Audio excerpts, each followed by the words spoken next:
Bitcoin is once again flashing strong bullish signals. Trading at roughly $94,000 after rebounding from an early April low of $75,000, Bitcoin is showing new strength. Analysts are pointing to an interesting trend, its tight correlation with the global M2 money supply. This pattern could hint at where Bitcoin is headed next. If the current relationship holds, Bitcoin could hit $130,000 in the next 2 to 3 months. And that could just be the start of a major year for the world's largest digital asset. Bitcoin's price movements have been showing a strong connection to the global M2 money supply, but with a delay of about 90 days.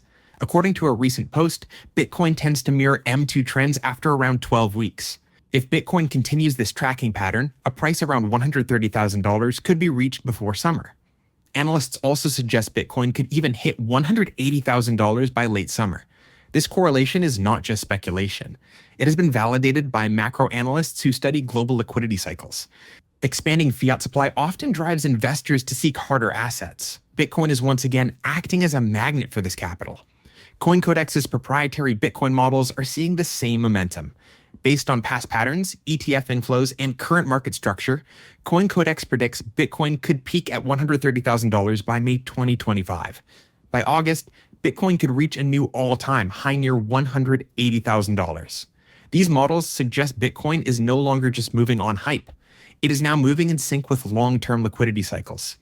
Institutional demand is back in a big way. Bitcoin ETF inflows recently topped $2.3 billion in just 4 days, according to CoinCodex data.